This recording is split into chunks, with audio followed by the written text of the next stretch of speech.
In this video, we will be looking at multiplying and dividing with decimals. When we're multiplying with decimals, we can work out the equation as we have covered in multiplying without a calculator and ignore all decimal points at this stage. Once we have done this, we can look at the original equation and count how many numbers are after the decimal points.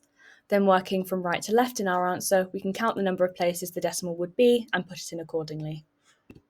If we have a look at the example to the right, we can see that we're going to be working out 3.6 multiplied by 4.9. 3.6 becomes 36 and 4.9 becomes 49. We then multiply the two together and we get 1,764. 3.6 and 4.9 have two numbers after the decimal point when looked at together, so then we put in the decimal point two places from the right. So 1,764 becomes 17.64, and then we are done.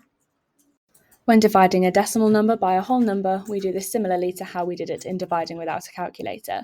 So we draw our lines, we pop our whole number on the outside and our decimal number on the inside.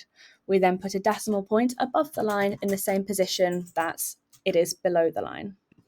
We then follow the same steps as in dividing without a calculator to get our final answer.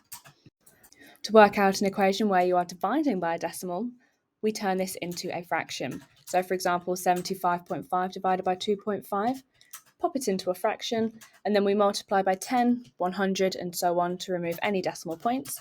In this case, we just need to multiply both sides by 10 to get 755 divided by 25. We can then work out the equation as we have done in previous videos, and that is our final answer.